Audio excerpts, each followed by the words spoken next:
Hi everyone. In this video, I want to introduce your first major writing project, the rhetorical analysis. And much like the course overview video, this is going to be kind of a shorter intro to the assignment. The next step is either to read the assignment sheet or return to the assignment sheet and kind of look over it and let me know if you have further questions. So if you haven't done a rhetorical analysis before, which a lot of people haven't, or at least haven't done it under this name, the goal of any rhetorical analysis is kind of thinking about the ways in which an argument is made for a particular audience in a particular purpose, and how and whether that's made effectively and successfully.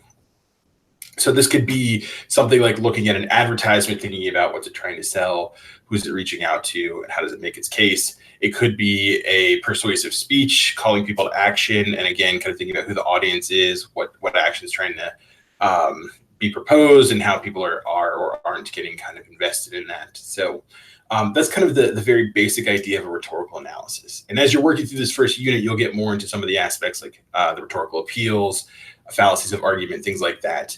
And these are all the things you'll kind of be thinking about and paying attention to as you're working on your writing project. So you'll notice on the assignment sheet under the description, for this assignment, you're going to be picking the web presence of a public business, organization, or figure, and thinking about who the audience is, what the purpose is, and whether it achieves that goal or not. So you can see in italics under the assignment description, there's this question: how does the public business, organization, figures, web presence successfully engage its target audience or not? So that's the question that you are ultimately answering in this paper. Now you'll notice that question says, is it successfully doing this or not? So first off, nothing, or I won't say nothing, but very rarely are you going to encounter any sort of web presence or any sort of argument that does everything perfectly. So if your rhetorical analysis is just kind of a straight, like, here's all the amazing things it's doing and there's no kind of critique, you're probably doing it wrong. On the flip side, right, if it's all critique and no engagement with any sort of successful aspects, that's also kind of a challenge. Doesn't mean you won't encounter these extremes, but almost all arguments kind of fit somewhere in the middle. There's things they do successfully, things they do less successfully. So that's what you're going to be thinking about in this paper. So the first thing, as you're kind of diving into the paper and thinking about it, is what is the ethos or the persona? Kind of what is the brand, the credibility, the identity that this person or this business or this organization is presenting to people online through their website, through a Facebook page, through a Twitter account, something like that. So when you're doing this, though, the goal of any analysis is to remain objective. So this is not a paper where you are engaging with the content of a web presence and saying, I agree or disagree with this person, or I like what they have to say here. I actually, for the purposes of this paper, I don't really care what your thoughts are about topics that they address, things like that. I don't care if you like them or not. That's not to say that this isn't important information, but this isn't information for this paper. For this paper, you're saying, all right, this person or this organization sets themselves up in this way for their audience. This is what they do to achieve success to that end or not, and here's whether it works or not. So because this is an analysis and you're remaining objective, you shouldn't have first or second person in this paper. You want to remain in third person. You want to try to be as objective as possible. So you are, along the way, you are thinking about all of the rhetorical appeals in your paper. So you're thinking about ethos, which is credibility, or ethics, pathos, which is emotion, logos, which is logic, and kairos, which is timeliness. And so timeliness, that's a little bit more of a kind of abstract concept, but you're thinking about timeliness mostly as kind of the right time and the right place to make an argument.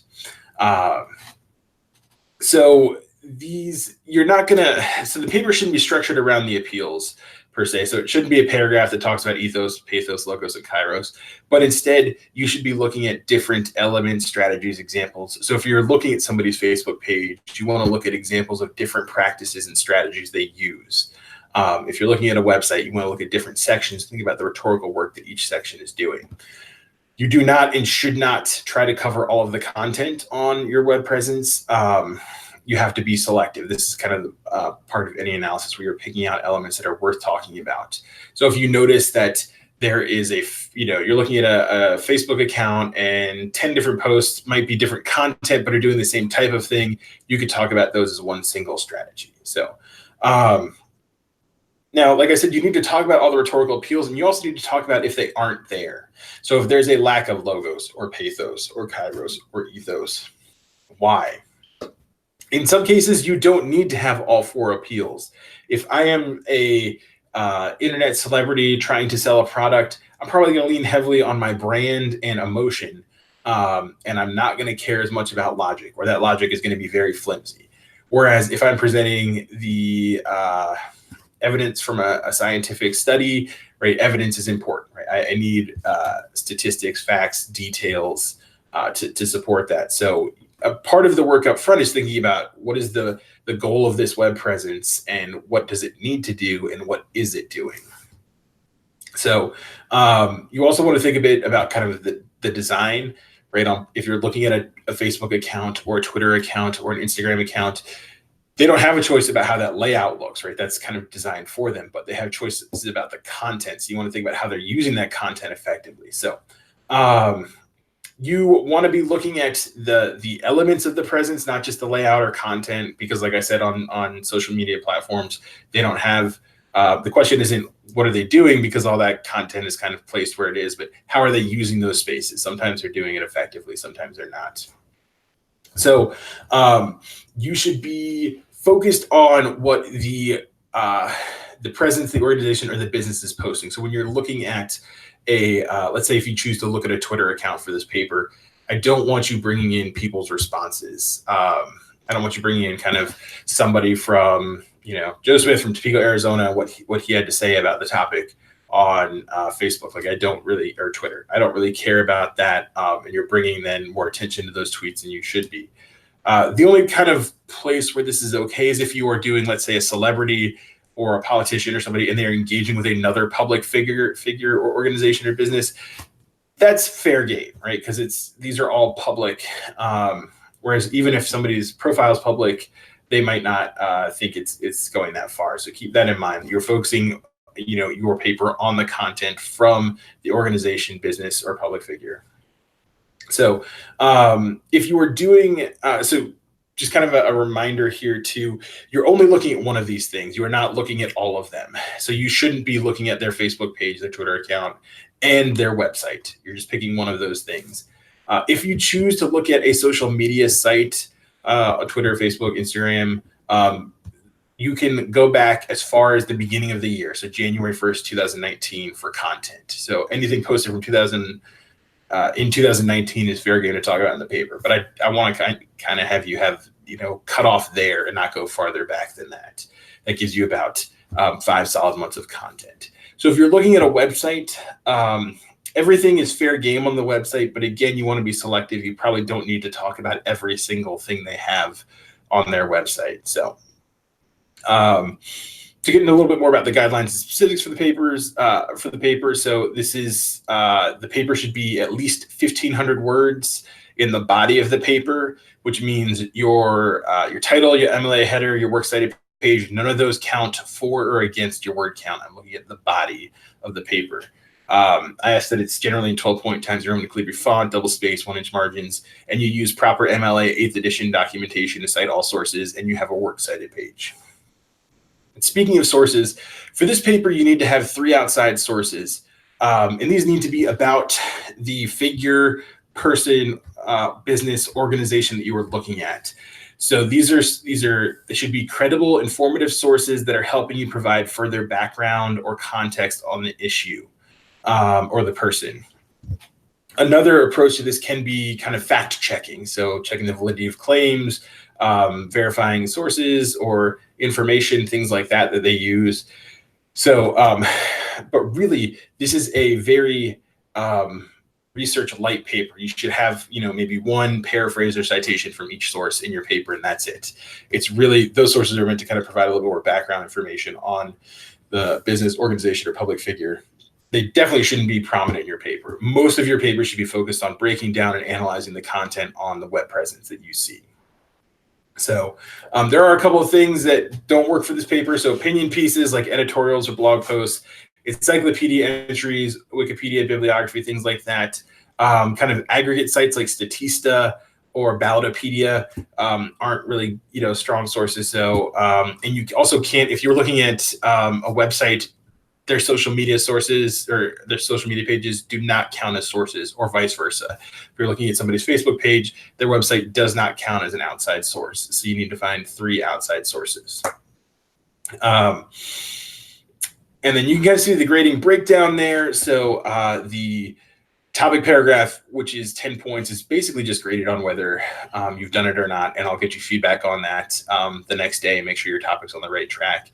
You'll notice on most of the paper itself, the content is where I'm really interested in. So the strength of your analysis, your thoughts, your evidence, your writing, that's kind of the most important part. Now, the other parts, organization is also important, right? Looking at topic, sentences, transitions, the structures of your paragraph, making sure we follow your thinking from one point to the next throughout the paper. That's important. MLA formatting, obviously, you need to have your sources cited correctly. You need to have a works cited page, that kind of stuff. Grammar mechanics is a really small component, and usually I don't take off for kind of small mistakes, but if you're making consistent mistakes or you have significant issues throughout the paper, you'll be docked for those. And then, like I said, in the intro video, we move really quickly through each project. So, you're going to have your topic paragraph due for the paper, this Thursday, May 30th, next Monday, June 3rd is going to be blocked out as a work day for the paper. And then the final draft is going to be due by the end of the day on Tuesday, June 4th. So, like I said before in the intro video too, if you have any questions or worries about the deadlines, please let me know right away, and we'll see what we can do. And then on the final page of the assignment sheet, I'm not going to go through all this, but you can see that there are guidelines for how to select a topic for the paper. So there are some suggested web presences you can look at. You do not have to stick to this list at all. And indeed, I encourage you to find a web presence that you're interested in kind of studying and learning about more. So the main guidelines is it needs to be the profile or web page for a public business organization or figure. So your friend or your grandma doesn't count unless your friend is Justin Bieber. I'm just kidding, right? But unless this is a public business or organization, they're public facing, they're kind of out there and open and engaging a wide audience, it really doesn't work. You do need to make sure it's the official page, because if you aren't aware, there are fake web pages, there are fake Twitter profiles and Facebook pages, there are fan pages, all this kind of thing. So you need to make sure it's the official page for the business, organization, or figure. And then the last thing is also important. You need to make sure there's enough content there. This usually applies when you're looking at social media accounts. So if you're looking at somebody's Twitter account or Facebook page and they've posted 4 times since January 1, that's probably not going to give you enough to talk about. So I will be looking at all your topic paragraphs, of course, and the topics you're thinking about. But please, if you have any questions about whether something works or you're not sure, let me know. It doesn't, and I should mention too, like I've had people do Instagram and YouTube as well. So it doesn't have to be Facebook or Twitter or a web page necessarily. So if you have questions about a certain platform, about a certain person or business or organization, and you're not sure whether it works or not, just let me know, and I'm glad to help out. So that's kind of a brief overview, but please, like I said, let me know if you have questions about the assignment. The general discussion board is open. My emails are always open. If you'd like to set up a time to talk about your topic, a draft of the paper, even part of a draft, just let me know. I'm glad to help out however I can. Otherwise, I look forward to seeing what you all are thinking about working with and where you take this first paper. Thanks.